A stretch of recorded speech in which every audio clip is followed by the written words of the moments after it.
نحمده ونصلي ونسلم على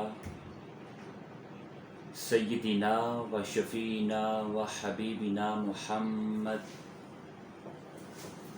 رسوله النبي الأمين المكين الحنين الكريم الرؤوف الرحيم. أما بعد،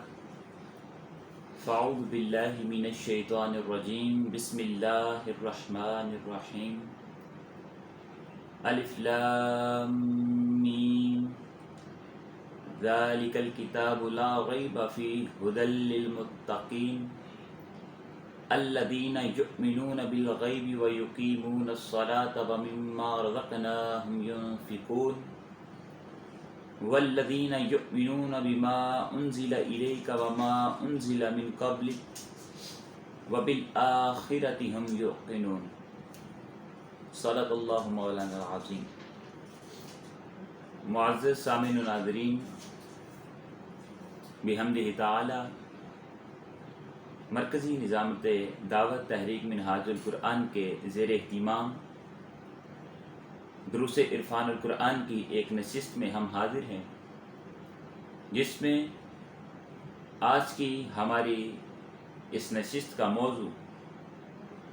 متقین کی صفات اور ان کے جو اوصاف ہیں اللہ رب العزت نے سورہ بقرہ کی ان آیات بینات میں بیان فرمائے ہیں. ان اوصاف اور صفات کو ہم ون بائی ون اپنی نشستوں میں ذکر کر رہے ہیں، ان کو بیان کر رہے ہیں تفصیل کے ساتھ. تو پچھلی نشستوں میں ہم نے جیسا کہ متقین کی صفات کو بیان کیا، جس میں یؤمنون بالغیب پر ہم نے بات کی کہ متقین وہ ہوتے ہیں جو غیب پر ایمان رکھتے ہیں. یہ ان کا پہلا وصف ہوتا ہے کہ وہ غیب پر ایمان رکھنے والے ہوتے ہیں. وہ چیزیں جن کو نہ تو انہوں نے اپنی آنکھوں سے دیکھا ہوتا ہے،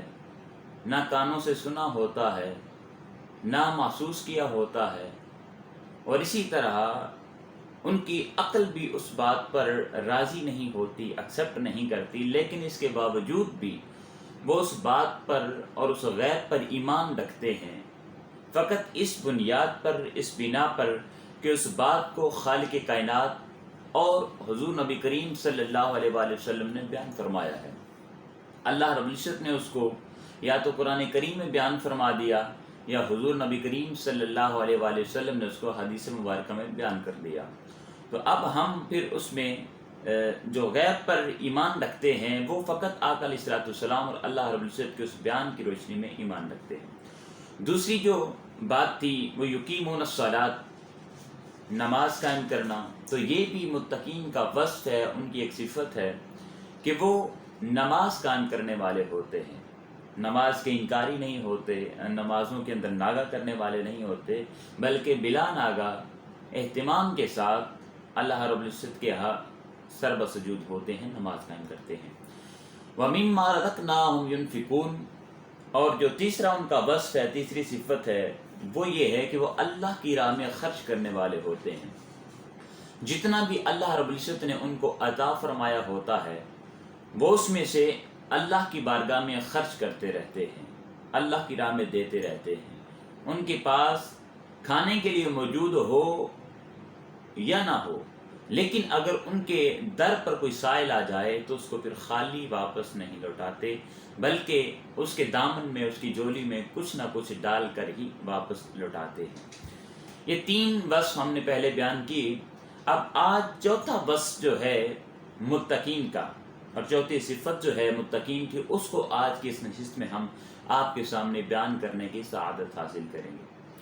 سورہ بقرہ کی آیت نمبر 4 میں خالق کائنات نے ارشاد فرمایا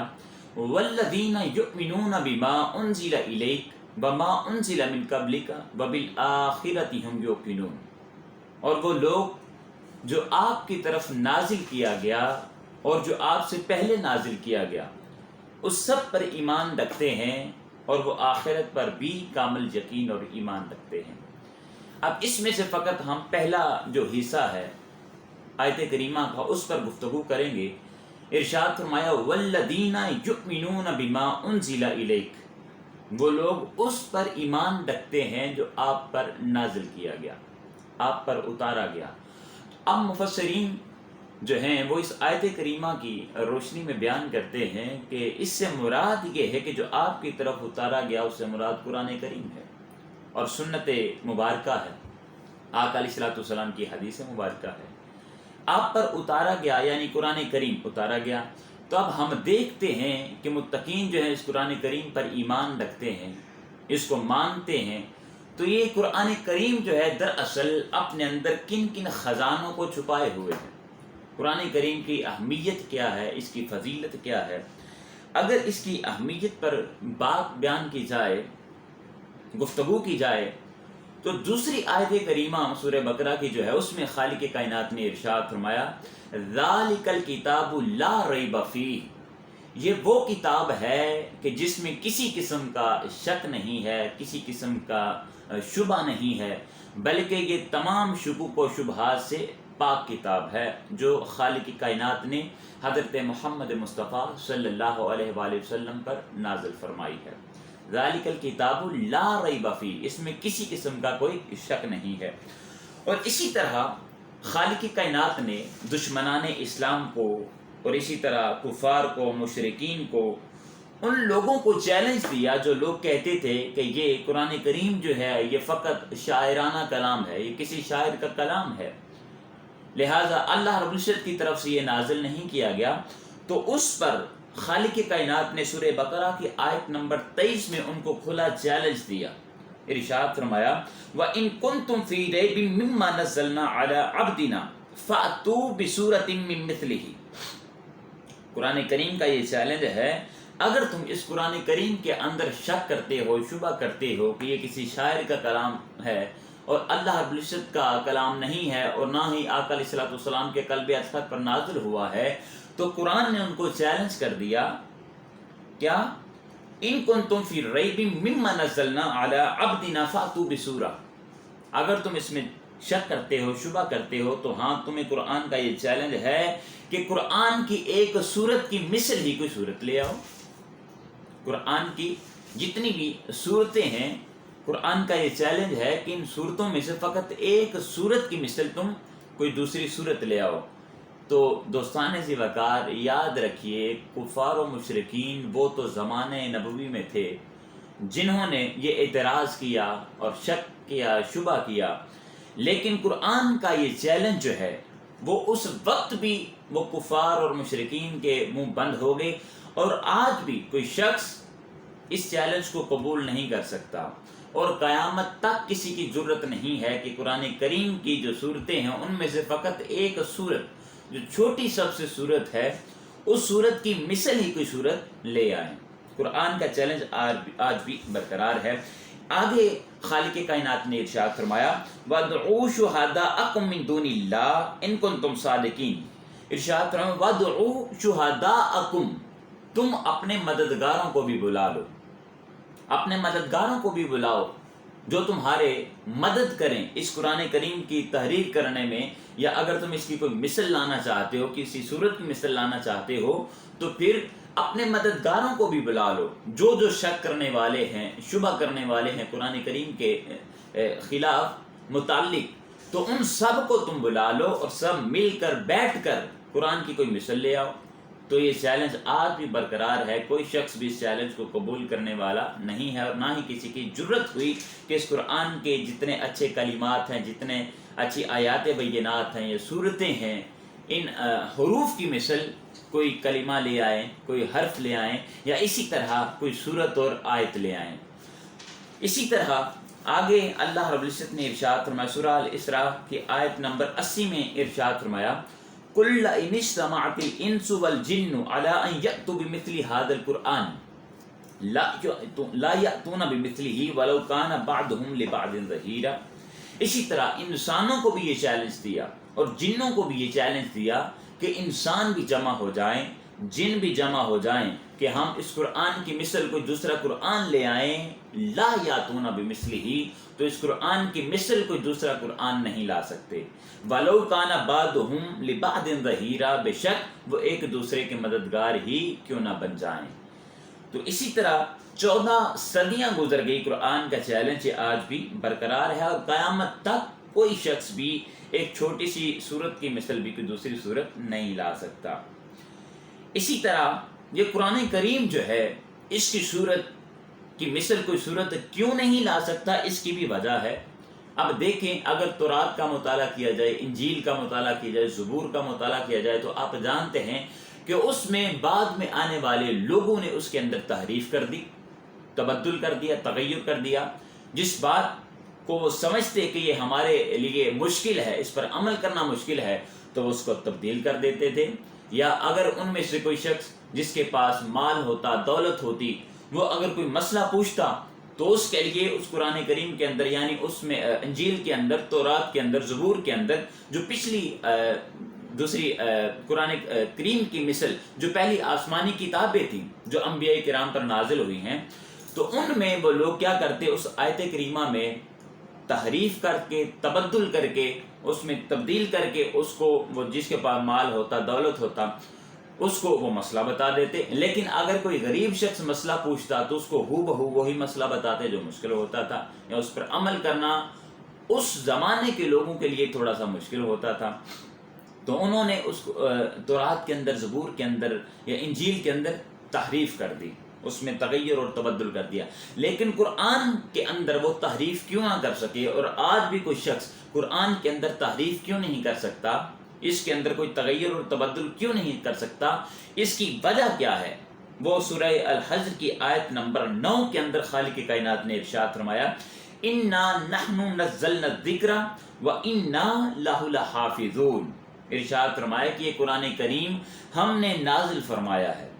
حضور نبی کریم صلی اللہ علیہ وسلم کے قلب اطہر پر ہم نے اس کو نازل فرمایا ہے، وَإِنَّا لَهُ لَحَافِظُونَ، اور ہم ہی اس قرآن کریم کی حفاظت کرنے والے ہیں۔ اس قرآن کریم کی حفاظت کرنے والی کون سی ذات ہے؟ خالق کائنات کی ذات ہے۔ تو جب اللہ رب العزت خود اس قرآن کریم کی حفاظت کرنے والا ہے، تو پھر اس قرآن کریم کے خلاف جتنی بھی سازشیں ہو جائیں، وہ ساری سازشیں ناکام ہی واپس پلٹیں گی۔ کوئی بھی اس قرآن کی مثل کوئی قرآن نہیں لا سکتا، اور نہ ہی اس قرآن کریم کی صورتوں جیسی کوئی مثل کوئی صورت بھی نہیں لا سکتا۔ تو قرآن کا چیلنج آج بھی برقرار ہے۔ اس قرآن کریم کی بڑی اہمیت ہے، بڑی فضیلت ہے۔ اب چونکہ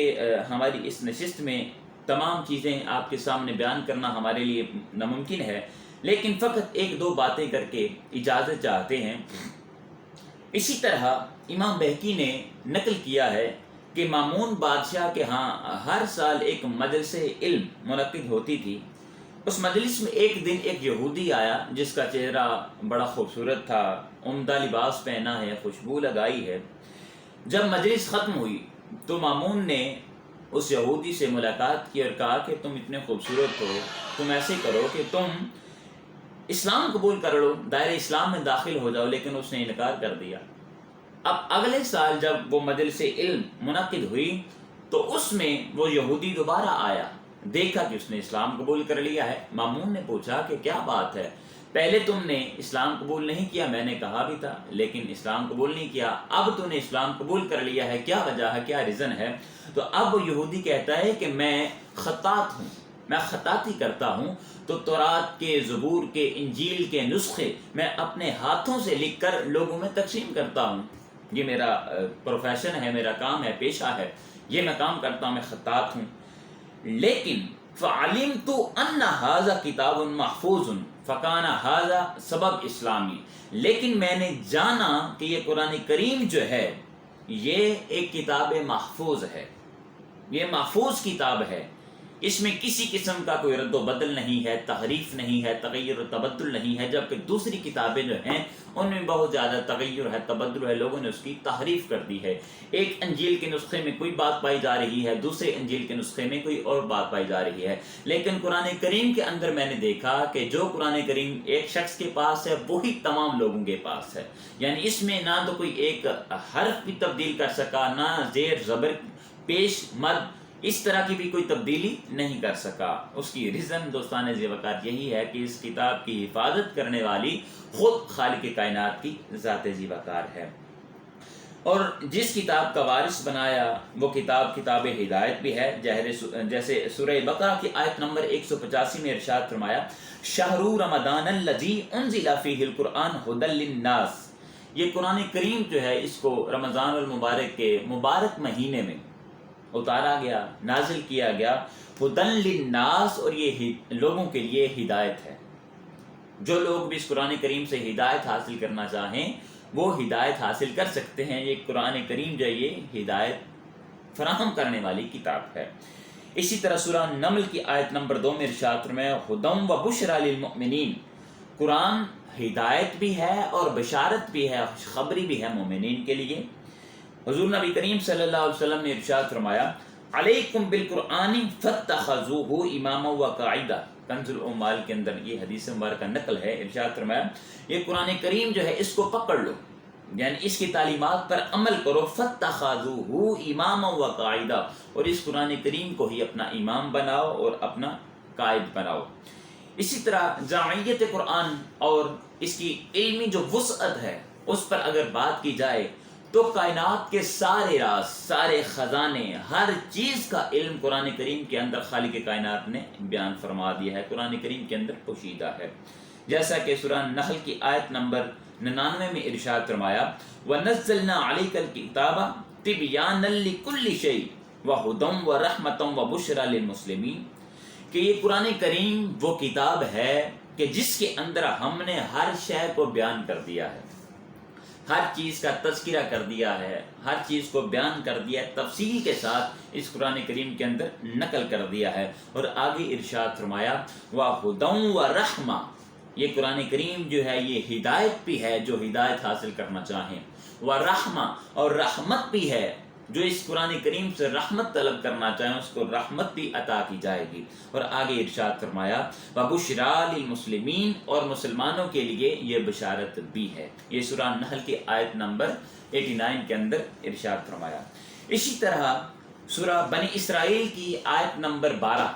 خالق کائنات نے ارشاد فرمایا وَكُلَّ شَيْءٍ فَصَّلْنَاهُ تَفْصِيلًا، ہر شے، جو چیز بھی اس کائنات کے اندر موجود ہے، کوئی راز جو اس کائنات کے اندر موجود ہے، ہر راز کا علم، ہر چیز کا علم خالق کائنات نے اس قرآن کریم کے اندر تفصیل کے ساتھ بیان کر دیا ہے۔ جو بھی چیز آپ اس قرآن کریم کے اندر تلاش کرنا چاہیں تلاش کر سکتے ہیں، کوئی ایک ذرہ بھی ایسا نہیں ہے کہ جس کا علم اس قرآن کریم کے اندر موجود نہ ہو، بلکہ ہر چیز کو خالق کائنات نے اس قرآن کریم کے اندر بیان کر دیا ہے۔ قرآن کا حضرت سفیان بن عیینہ وہ نقل کرتے ہیں کہ قرآن کو قرآن اس لیے کہا جاتا ہے اور اس کا نام جو ہے قرآن وہ اس لیے ہے کیوں کہ یہ حروف ملے، حروفوں کو جمع کیا گیا، حرف جمع کی تو کلمات بنے، کلمات جمع کیے گئے تو آیات بنی، اور آیات جمع کی گئیں تو صورتیں بنی، جب ان صورتوں کو جمع کیا گیا تو قرآن کریم بن گیا۔ اور اسی طرح سورہ انعام کی آیت نمبر 59 میں ارشاد فرمایا وَلَا رَطْبٍ وَلَا يَابِسٍ إِلَّا فِي كِتَابٍ مُبِينٍ، ہر خشک چیز اور ہر تر چیز اس کو ہم نے اس کتاب مبین کے اندر بیان کر دیا ہے۔ حضرت عبداللہ بن عباس رضی اللہ تعالیٰ عنہ آپ کا ایک قول آپ کے سامنے بیان کر کے اجازت چاہتے ہیں کہ اگر میرے اونٹ کی رسی بھی گم ہو جائے تو میں قرآن کریم سے اس کو تلاش کر لیتا ہوں۔ یہ اتنا بڑا خزانہ ہے، اتنا بڑا پہاڑ ہے، اور دیکھیں یہ اتنا بڑا پہاڑ ہے قرآن کریم جو ہے، اس کو جب نازل کرنے کا وقت آیا، اس کو جب بھیجنے کا وقت آیا تو قرآن کریم کو پہلے پہاڑوں پر نازل کرنا چاہا خالق کائنات نے، جیسا کہ سورہ الحشر کی آیت نمبر 21 میں ارشاد فرمایا لو انزلنا هذا القرآن على جبل لرأيته خاشعا متصدعا من خشیۃ اللہ، کہ اگر اس قرآن کریم کو ہم پہاڑ پر نازل کرتے تو وہ بھی ریزہ ریزہ ہو جاتا۔ قرآن کریم اتنی زیادہ فضیلت اور اہمیت کا حامل ہے اور اتنا زیادہ اس کا وزن ہے، یعنی ہر چیز کو خالق کائنات نے اس قرآن کریم میں چونکہ بیان فرمایا ہے، ارشاد فرمایا کہ اس قرآن کریم کو اگر ہم پہاڑوں پر نازل کرتے تو پہاڑ بھی اس قرآن کریم کے بوجھ کو برداشت نہ کر پاتے اور وہ ریزہ ریزہ ہو جاتے۔ اور دیکھیں یہ قرآن کریم پھر خالق کائنات نے کہاں پر نازل فرمایا، کس چیز کو منتخب فرمایا کہ وہاں پر اس قرآن کریم کو نازل کیا جائے، اس جگہ کو قلب مصطفیٰ صلی اللہ علیہ وآلہ وسلم کہا جاتا ہے۔ حضور نبی کریم صلی اللہ علیہ وآلہ وسلم کے قلب اطہر پر خالق کائنات نے اس قرآن کریم کو نازل فرمایا۔ اور پھر جو شخص بھی غلامی مصطفیٰ کا پٹا اپنے گلے میں ڈال لیتا ہے، پھر خالق کائنات اس کو وہ طاقت عطا فرماتا ہے کہ وہ شخص بھی